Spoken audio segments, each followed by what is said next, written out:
Good morning students. आज आपके सामने class +2 subject history chapter first Harappa सभ्यता ईंट मनके तथा अस्थियां इस विषय पर जो है डिस्कस किया जाएगा। इसमें मैं आपको जो है अध्याय परिचय करवाऊंगा और कुछ अभ्यास के क्वेश्चन करवाए जाएंगे। तो सबसे पहले देखिए, पुरातात्विक साक्ष्य। पुरानी ऐतिहासिक वस्तुओं को पुरातात्विक साक्ष्य कहते हैं। इनमें भौतिक अवशेष जैसे मकान, घर, इमारतें आदि तथा मृदभांड, मोहरे, औजार, सिक्के आदि सम्मिलित है। तो जो पुरानी जो ऐतिहासिक वस्तुएं हैं उन्हें जो है पुरातात्विक साक्ष्य कहा जाता है। इसके अंदर जो है मकान भी हो सकता है, मृदभांड भी हो सकता है, औजारे भी हो सकते हैं, सिक्के भी हो सकते हैं। इसके बाद आपका शेल खड़ी। इस प्रकार का पत्थर जिसका प्रयोग हड़प्पा सभ्यता के काल में मोहरे बनाने के लिए किया जाता था। तो ये सेलकड़ी जो है एक प्रकार का मुलायम पत्थर है और हड़प्पा सभ्यता के काल में जो है इसका प्रयोग किया जाता था। कांस्य युग, इस युग का अर्थ है जब तांबा व टीन को मिलाकर कांसा बनाया जाता था। तो जो कांस्य युग है इसके अंदर जो है तांबा व टीन को मिलाकर जो है कांसा बनाया जाता था तथा इस धातु के बर्तन, औजार, उपकरण, हथियार आदि बनाए जाते थे। बहुत सी चीजें जो है इस धातु की बनाई जाती थी। शिल्प तथ्य, मनुष्य की कारीगरी का नमूना। जो शिल्प तथ्य होते हैं मनुष्य की कारीगरी का नमूना होता है। पुरातत्वविद इससे इतिहास का पुनर्निर्माण करते हैं। इसके बाद आपका जो है खाना बदोशी। पशुचारी और चारे की तलाश में घूमने वाले समुदाय से जुड़ी जीवन शैली, ये एक स्थान से दूसरे स्थान पर घूमते रहते हैं। तो जो खाना बदोशी लोग होते हैं पशुओं के लिए चारे की तलाश में, भोजन की तलाश में एक स्थान से दूसरे स्थान पर घूमते रहते हैं। जहां पर भी इनको ये मिल जाता है उन्हीं स्थानों पर चले जाते हैं।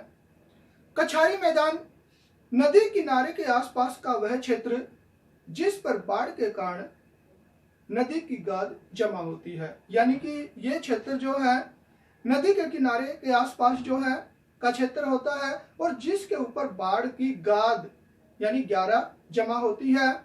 उत्खनन, प्राचीन स्थल की खुदाई, यानी जो प्राचीन स्थल है उसकी खुदाई को जो है उत्खनन का नाम दिया जाता है। अनागार, अनाज रखने के लिए भंडार गृह, जिनके अंदर जो है अनाज वगैरह रखा जाता है काफी ज्यादा मात्रा के अंदर, इन्हें जो है अनागार कहा जाता है। चित्रलिपि, जिस लिपि में चित्रों को प्रतीक के रूप में प्रयोग किया जाता है। चित्रलिपि वह लिपि है जिसमें चित्रों के माध्यम से जो है समझाया जाता है।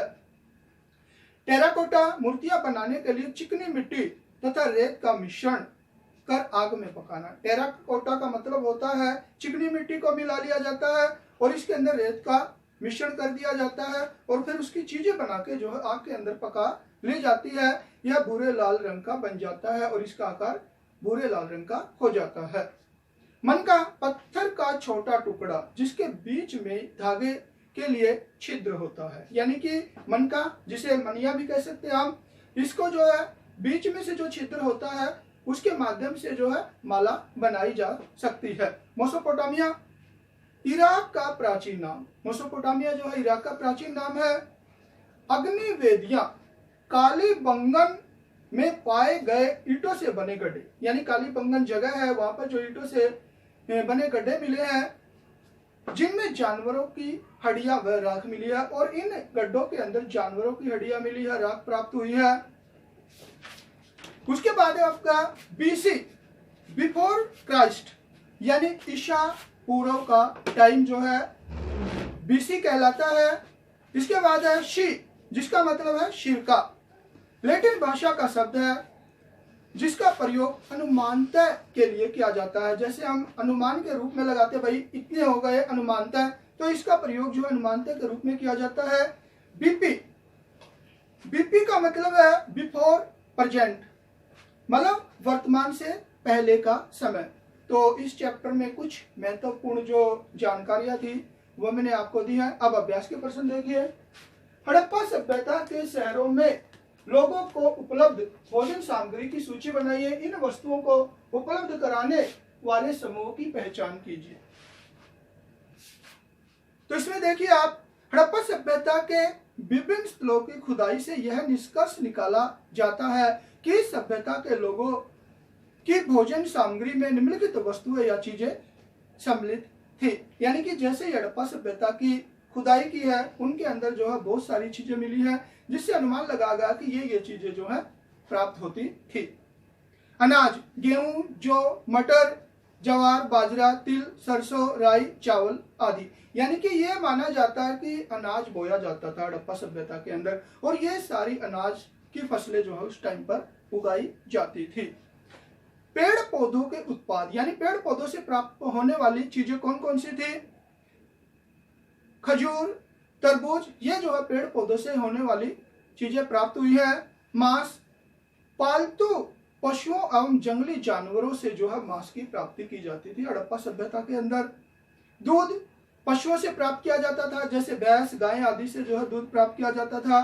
भोजन सामग्री में शामिल इन वस्तुओं या चीजों को निम्नलिखित समूहों के द्वारा उपलब्ध करवाया जाता था। जो ऊपर चीजें बताई गई है, उन चीजों को जो है अलग अलग समूह के द्वारा जो है उपलब्ध करवाया जाता था। जैसे किसान, शहरी आबादी को गांव के लोग अनाज उपलब्ध करवाते थे। जो गांव के लोग हैं वे अनाज बोते थे, और शहरों के अंदर वो जो उस अनाज को बेचते थे, और शहर के लोगों को वो अनाज उपलब्ध करवाते थे।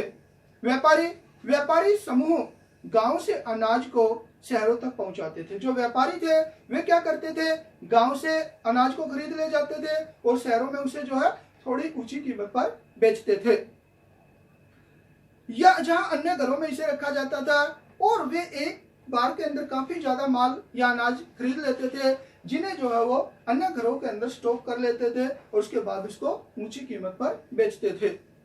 पशुचारी समूह, कृषक समूहों के साथ साथ पशुचारी समूह भी थे, जो मांस और दूध उपलब्ध कराते थे। तो ये पशुचारी समूह जो है लोगों को जो है मांस और दूध उपलब्ध करवाते थे।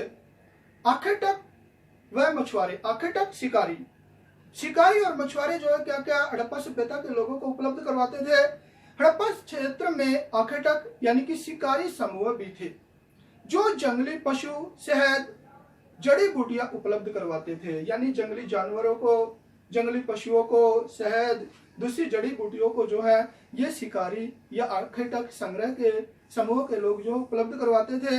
मछुआरे भी भोजन की जरूरत पूरी करते थे। मछुआरे यानी मछली पकड़ने वाले, वे भी जो है लोगों को मछली के रूप में भोजन उपलब्ध करवाते थे। तो इसके बाद आपका पुरातत्वविद हड़प्पाई समाज में सामाजिक आर्थिक भिन्नताओं का पता किस प्रकार लगाते हैं, वे कौन सी भिन्नताओं पर ध्यान देते थे। क्वेश्चन नंबर 2 है, ध्यान से देखिए। पुरातत्वविद हड़प्पा सभ्यता के समाज में विद्यमान आर्थिक सामाजिक भिन्नताओं का पता लगाने के लिए एक निश्चित विधि अपनाते थे।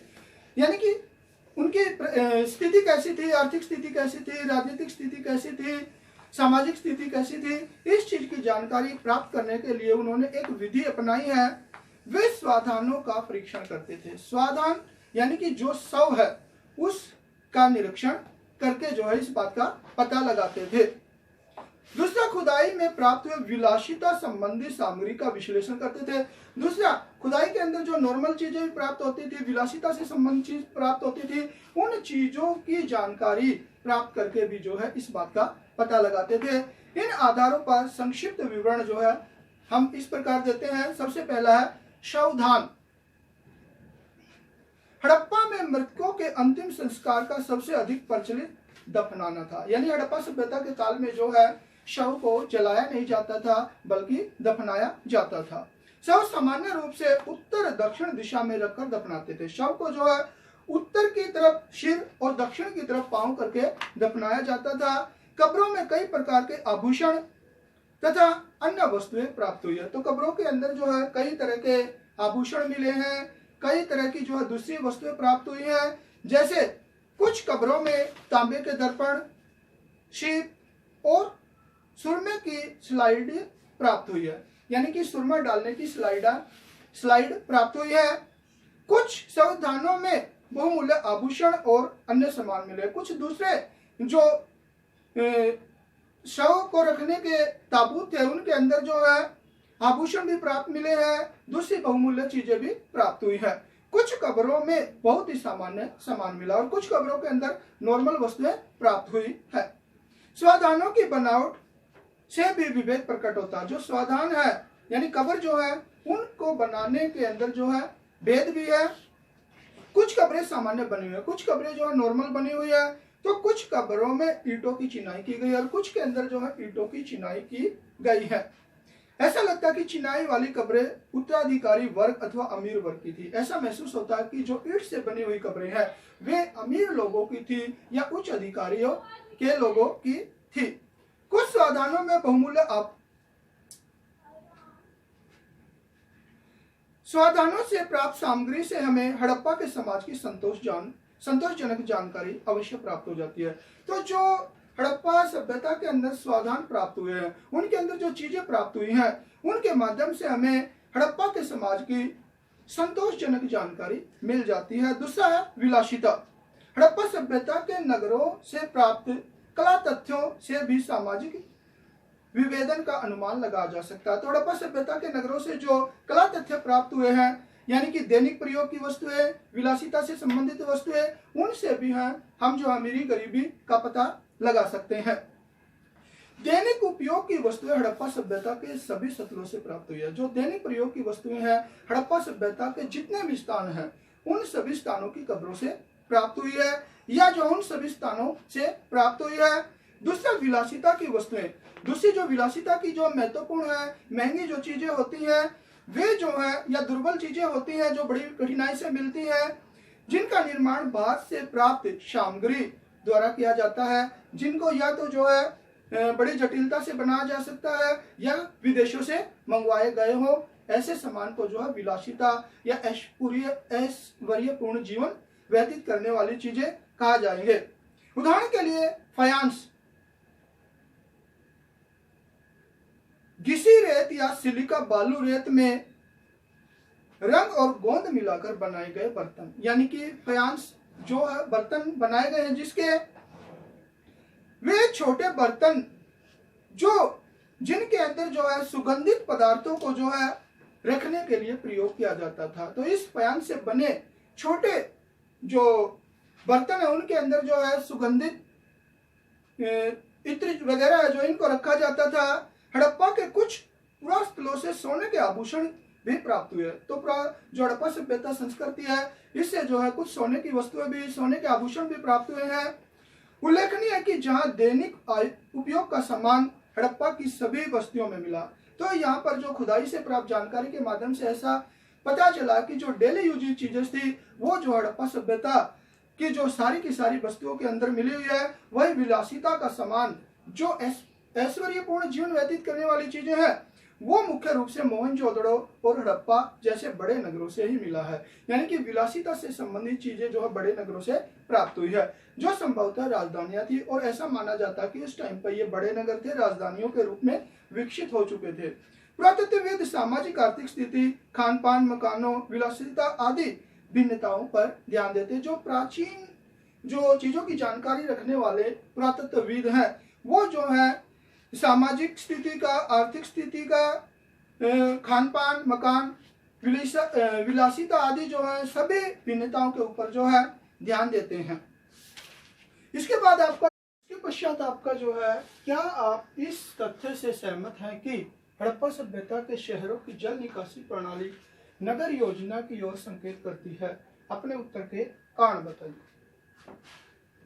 तो इस तथ्य से सहमति के पर्याप्त प्रमाण है, यानी कि काफी मात्रा के अंदर प्रमाण मिले हैं कि हड़प्पा सभ्यता के नगरों की जल निकासी प्रणाली नगर योजना की ओर संकेत करती है।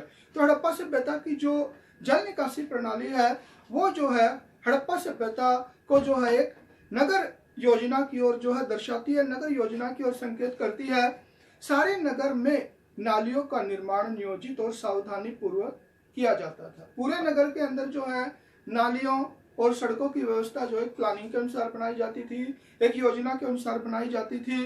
वास्तव में ऐसा लगता है कि नालियों तथा गलियों की संरचना पहले की गई थी। ऐसा माना जाता है हड़प्पा सभ्यता के अंदर कि जो नालियां हैं, जो गलियां हैं, वे पहले बनाई जाती थी तथा बाद में उनके 7 घरों का निर्माण किया जाता था और मकान जो है बाद में बनाए जाते थे।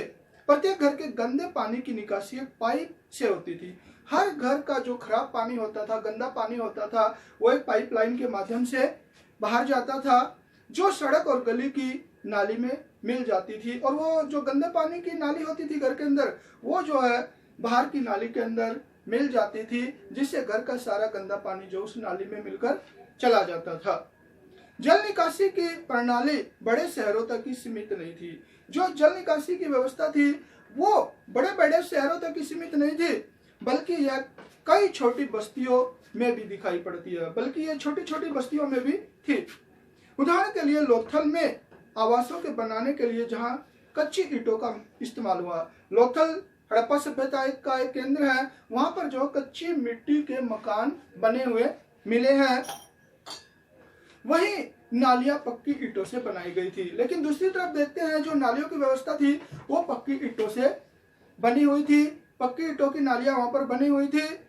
नालियों के विषय में मेके नामक पुरातत्वविद ने लिखा है। तो जो प्राचीन चीजों की जानकारी रखने वाला जो पुरातत्वविद है उसने लिखा है कि हड़प्पा सभ्यता के अंदर जो मतलब नालियों की व्यवस्था की गई थी निश्चित रूप से एक महत्वपूर्ण चीज थी। यानी कि कहने का मतलब यह है कि जो नालियों की सड़कों की व्यवस्था की जाती थी पहले प्लानिंग के अनुसार की जाती थी। तो बेटा जो 3 क्वेश्चन समझाए हैं लेसन इंट्रोडक्शन जो मैंने करवाया है उसको आपने अच्छे ढंग से समझना है और याद करना है। धन्यवाद।